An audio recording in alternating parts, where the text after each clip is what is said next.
नमस्कार। हरियाणा विधानसभा चुनाव जोर शोर पर है। जैसे जैसे चुनाव नजदीक आता जा रहा है, सियासी पारा गर्म आता जा रहा है। तो अभी हम मौजूद बातचीत करेंगे क्या माहौल चल रहा है, किसकी लहर चल रही है और पिछले 10 सालों में भारतीय जनता पार्टी की सरकार रही है, कैसे काम हुए हैं।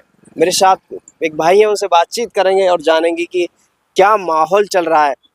5 तारीख को आप वोट करने वाले हो जी। क्या सोचकर वोट करोगे? मैं अपना वोट विकास के नाम पर वोट करूंगा।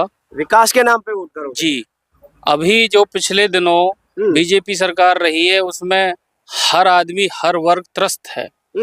फैमिली आईडी के नाम पे, आधार कार्ड के नाम पे, प्रॉपर्टी आईडी के नाम पे लोगों को उलझा के फंसा के रखा हुआ है। अच्छा, बीजेपी सरकार ने लोगों को उलझाया? जी।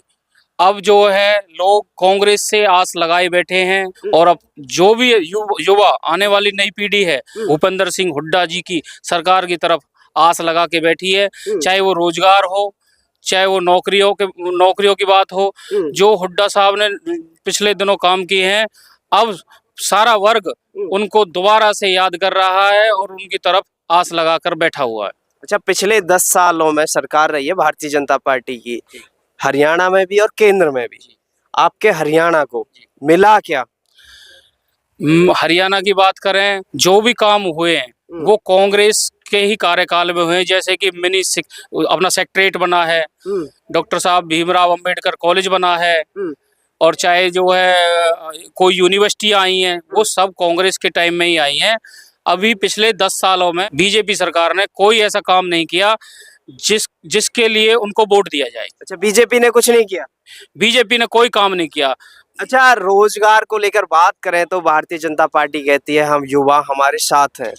वहीं दूसरी तरफ एक पिछले चुनाव में भी मुद्दा रहा जब लोकसभा हुआ था, अब विधानसभा फिर से मुद्दा बन के आ गया है अग्निवीर। जी। युवा गांव ग्रामीण परिवेश है, हरियाणा हो चाहे पूरे देश भर का युवा सेना के लिए तैयारी करता है। जी। उसके बाद उसे अग्निवीर में 4 साल भर्ती करके 18 का भर्ती हुआ तो 22 में वापस कर दे। वो नाराजगी देखने को लोकसभा चुनाव में मिली भी। जी। तो विधानसभा चुनाव है, क्या करने वाला हरियाणा का युवा पूरी तरह से बैठा हुआ है, तैयार बैठा हुआ है। वोट की चोट से बीजेपी को जवाब देगा। जो इन्होंने अग्निवीर योजना लाकर एक युवाओं का तिरस्कार किया है, वो आने वाले टाइम में 5 अक्टूबर को लोग अपनी वोट की चोट से जवाब देंगे इस बीजेपी सरकार को। और जो पूर्ण बहुमत से पूरे हरियाणा में बीजेपी की ही सरकार जाने वाली है और कांग्रेस आने वाली है। अच्छा, बात करें आप पलवल सीट से हो तो पलवल पे जो मुकाबला है वो कैसा है? एक तरफा या आमने सामने टक्कर दे रहा है कोई, क्या माहौल है? अभी पिछले दिनों तक सुनने में आ रहा था दोनों की टक्कर है, मगर 3 या 4 दिन से माहौल बदल चुका है। आज आपके यहाँ पे प्रधानमंत्री जी का भी दौरा है, उससे माहौल बदलेगा तो नहीं? जो सेंटर की राजनीति है, जो मोदी जी की राजनीति है, वो एक अलग हिस्सा है और विधानसभा की जो है राजनीति वो एक अलग हिस्सा है। मोदी जी के नाम पे ही लोगों ने वोट किया था पहले भी, पिछली योजनाओं में जो भी यूथ एक आस लगा के मोदी जी की तरफ गया था। मगर जो नीचे के तत्व हैं, जो नीचे की सरकारें हैं, जैसे हरियाणा की सरकार है, वो खटारा सरकार रही है पहले।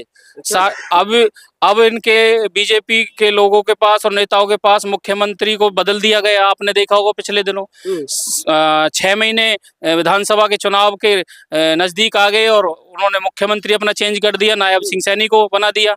तो कारण क्या रहा? कारण यही रहा कि ये लोगों को खुश नहीं कर पाए, उनकी आकांक्षाओं में पूर्ण उतर नहीं पाए।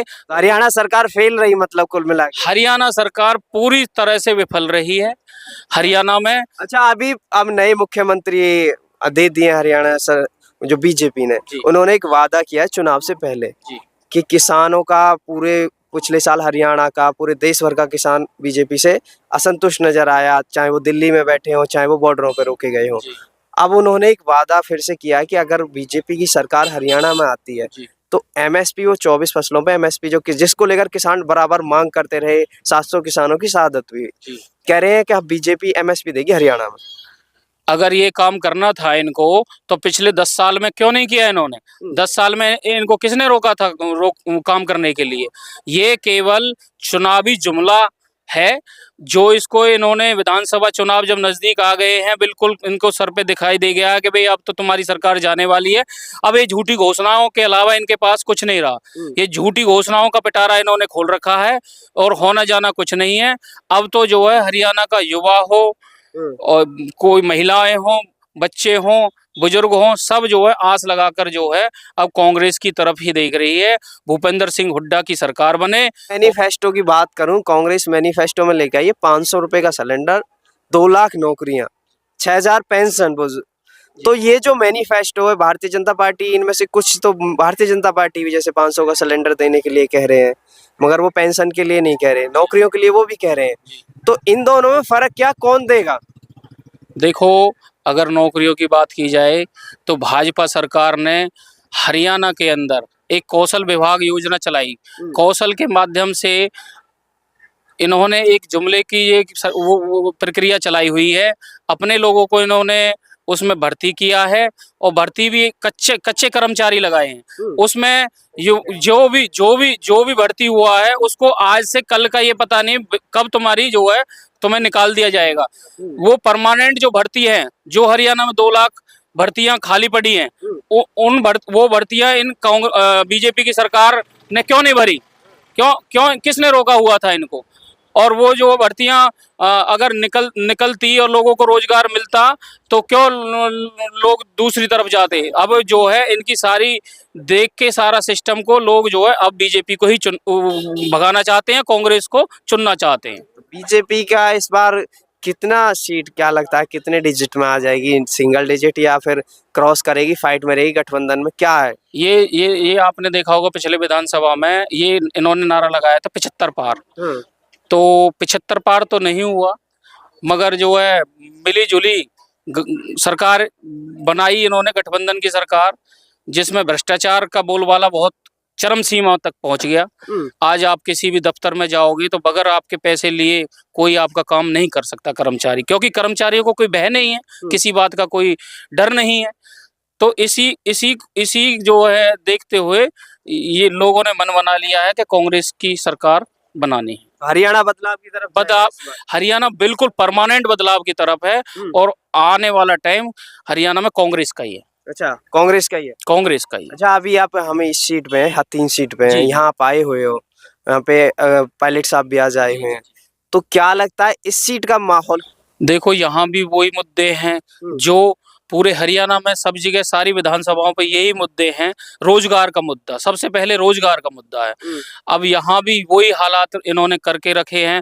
गांव के अंदर जाओगे, ना सड़कें हैं, ना पानी है, ना सीवर है, किसी तरह का कोई मूलभूत जो सुविधाएं होती है वो रोड, पानी, सीवर, ये सब चीज लोगों को चाहिए। लोगों को नहीं वो और चीजों से मतलब। जब मूलभूत सुविधा ही नहीं दे पाई बीजेपी सरकार 10 साल में, तो लोग बीजेपी सरकार को क्यों चाहेंगे और क्यों वोट करेंगे? वोट इसलिए करेंगे कि भाई उनको जो है रोजगार मिले, उनको रास्ते सही मिले, उनको पानी मिले। बीजेपी सरकार विफल रही इन सारी चीजों में, इसलिए लोगों ने पूरी तरह से हर विधानसभा में, हमारे हतीन से भी, और बीजेपी यहाँ से हारेगी। क्योंकि जो विधायक पूर्व में रहे हैं वो विधायक से लोगों की बहुत ज्यादा नाराजगी रही है। वो बोलने में सक्षम नहीं थे, विधानसभा में कोई मुद्दा नहीं उठाते थे, तो इसी वजह से इनको यहाँ से भगाने का काम करेगी। अच्छा, इस सीट से भी बीजेपी का, इससे भी हतीन विधानसभा से भी सुपड़ा साफ होने जा रहा है बीजेपी का। तो अभी हम बातचीत कर रहे थे भाई से, जो कह रहे हैं कि बीजेपी का जो है सुपड़ा साहब हरियाणा से भी होने वाला है विधानसभा में। आपकी क्या राय, वीडियो में कमेंट करके जरूर बताएं। मिलते हैं और लोगों से, ग्राउंड पे हम जा रहे हैं, लोगों से पूछ रहे हैं कि क्या समस्या आ रही है और किन मुद्दों पर वो वोट करने वाले।